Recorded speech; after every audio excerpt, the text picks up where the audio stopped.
అందరికీ నమస్కారం అండి. కార్తీక మాసంలో జ్యోతిర్లింగాల దర్శనం చేసుకున్నట్లయితే పుణ్యం లభిస్తుందని చెప్తారు. భక్తుల జీవితాలలోని అంధకారాన్ని తొలగించి జ్యోతులను నింపే శివలింగాన్నే జ్యోతిర్లింగము అంటారు. అలాంటి జ్యోతిర్లింగాలు మన దేశంలో 12 ఉన్నాయి. కార్తీక మాస సందర్భంగా ఈ జ్యోతిర్లింగాలకు సంబంధించిన విశేషాలన్నీ కూడా మనము రోజుకొక జ్యోతిర్లింగ చరిత్రను తెలుసుకుందాము. సౌరాష్ట్రే సోమనాథం చ శ్రీశైలే మల్లికార్జునం ఉజ్జయిన్యాం మహాకాళం ఓంకారేత్వమలేశ్వరం పరళ్యాం వైద్యనాథం చ డాకిన్యాం భీమశంకరం సేతుబందేతు రామేశం నాగేశం దారుకావనే వారణాస్యాం తు విశ్వేశం త్రయంబకం గౌతమీతటే హిమాలయేతు కేదారం కశ్మేశంచ శివాలయే ద్వాదశైతాని నామాని ప్రతారుద్ధాయ యా పఠేత్ సర్వపాప వినిర్ముక్తః సర్వసిద్ధి ఫలం లభేత్. ఈ జ్యోతిర్లింగాలలో మొదటిదైన సోమనాథలింగము గుజరాత్లోని సౌరాష్ట్ర ప్రాంతంలో ఉంది. త్రేతాయుగంలో రావణాసురుడు ఇక్కడ తపస్సు చేసి తన 10 తలలను పరమశివునికి సమర్పించాడని అంటారు. ద్వాపర యుగంలో శ్రీకృష్ణుడు ఈ లింగాన్ని ఆరాధించినట్లు పురాణాల వలన తెలుస్తుంది.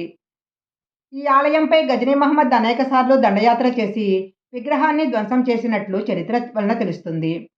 ఈ సోమనాథ దేవాలయం యొక్క ఆలయ విశేషాలను, ఈ ఆలయాన్ని ఎవరు నిర్మించారు, ఈ ఆలయ ప్రత్యేకత ఏంటి మొదలైన అనేక విషయాలన్నీ ఈ వీడియోలో మనం తెలుసుకుందాము. మహాశివుడికి ఎంతో ప్రత్యేకమైన ద్వాదశ జ్యోతిర్లింగాలలో సోమనాథ్ జ్యోతిర్లింగము మొట్టమొదటిది. ఈ సోమనాథ ఆలయాన్ని ప్రభాస తీర్థం అని కూడా పిలుస్తారు. మన దేశంలో ఉన్న 12 జ్యోతిర్లింగాలలో ఈ సోమనాథ ఆలయము చాలా ప్రత్యేకత కలిగి ఉంది.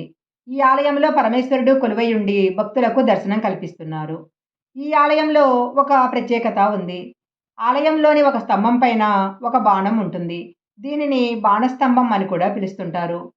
ఈ ఆలయంలో ఉన్న ఈ స్తంభము దేనిని సూచిస్తుంది? సోమనాథ ఆలయంలో ఉన్న ఈ బాణస్తంభము దేనిని సూచిస్తుంది?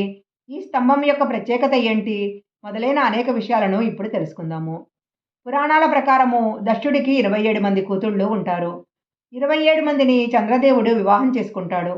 అయితే వీరందరిలోకి చంద్రుడు ఎక్కువగా రోహిణి మీదనే అభిమానం పెంచుకుంటాడు. దీనితో మిగిలిన వారందరూ ఇదే విషయాన్ని తమ తండ్రికి విన్నవించుకుంటారు. అప్పుడు దక్షుడు తన కుమార్తెల కోసము చంద్రదేవుణ్ణి శపిస్తాడు.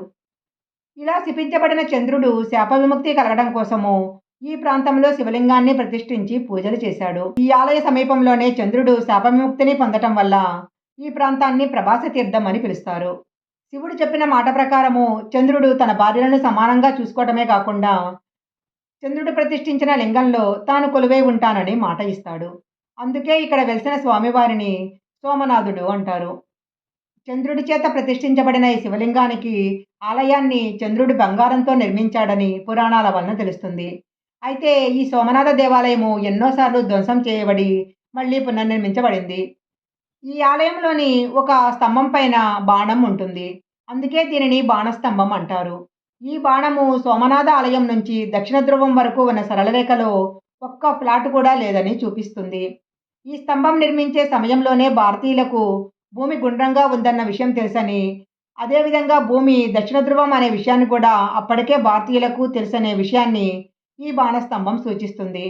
ఈ స్తంభము క్రీస్తు శకము 600 సంవత్సరాల క్రితమే నిర్మించబడినదని శాసనాల వలన తెలుస్తుంది. ఈ సోమనాథ దేవాలయంలో ఇంకొక విచిత్రం కూడా ఉంది. చంద్రుడి ప్రతిష్ఠించిన శివలింగము ఆలయం మధ్యలో భూమి లోపల ఎలాంటి ఆధారం లేకుండా నిలిచి ఉంటుంది. గాలిలో తేలినట్లుండే ఈ శివలింగము ఎవరికైనా వర్ణించలేని ఒక అద్భుత దృశ్యము. సోమనాథ ఆలయం లోపల విశాలమైన మంటపము, ఎత్తైన గుండ్రటి గోపురము కనిపిస్తాయి. గర్భగుడిలో ఉన్న శివలింగము చాలా పెద్దది. శివలింగం వెనక వైపు పార్వతీదేవి విగ్రహం ఉంటుంది. ద్వారానికి కుడి పక్కన వెనక పక్కన వినాయకుని విగ్రహము, ఆంజనేయ స్వామి విగ్రహాలు ఉంటాయి. సోమనాథ ఆలయము అద్భుతమైన చెక్కడాన్ని కలిగి ఉన్నది.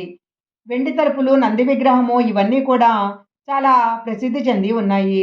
భక్తులు కార్తీక పౌర్ణమి, కార్తీక మాసము సమయంలో ఈ ఆలయాన్ని తప్పకుండా దర్శిస్తూ ఉంటారు. మహాశివరాత్రి, చంద్రగ్రహణ సమయాలలో లక్షల్లో భక్తులు సోమనాథ ఆలయాన్ని దర్శించుకుంటారు.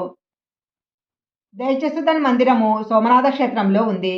ఈ ఆలయంలో క్రీస్తు శకము 7వ శతాబ్దానికి చెందిన విష్ణుమూర్తి యొక్క విగ్రహము ఉంది. కార్తీక మాసంలో అధిక సంఖ్యలో భక్తులు ఇక్కడికి వచ్చి స్వామివారిని దర్శనం చేసుకుంటారు. సోమనాథ ఆలయం తర్వాత ఆ ప్రాంతంలో అంత పేరు సంపాదించుకున్న మరొక ఆలయము సూర్య దేవాలయము. క్రీస్తు శకము 14వ శతాబ్దంలో నిర్మించిన ఈ ఆలయంలో ప్రధాన విగ్రహము సూర్య భగవానుడు. ఆదిదేవుని ఇద్దరు సేవకుల విగ్రహాలు కూడా ఈ ఆలయంలో ఉంటాయి. శశిభూషణ్ కూడా ఒక పుణ్యక్షేత్రము. ఇది గుజరాత్ రాష్ట్రంలో సోమనాథ్ బల్కతీర్థ వెళ్లే మార్గంలో ఉంది.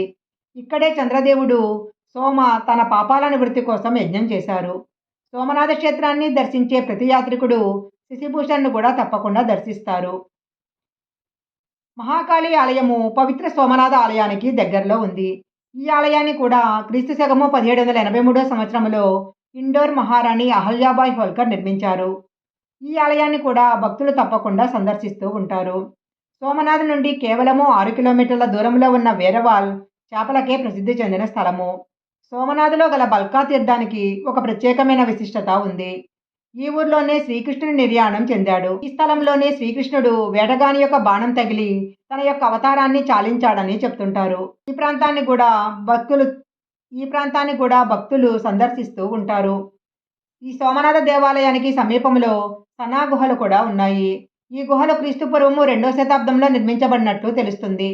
ఈ గుహలో అందమైన బొమ్మలు, స్తూపాలు, రాతి దిండ్లు పర్యాటకులకు ఎంతో ఆసక్తిని కలిగిస్తాయి. సోమనాథులో ఒక పురావస్తు సంగ్రహాలయము ఉంది. ఇక్కడ ధ్వంసమైన పాత సోమనాథ దేవాలయాల యొక్క అవశేషాలను భద్రపరిచి ఉంచారు.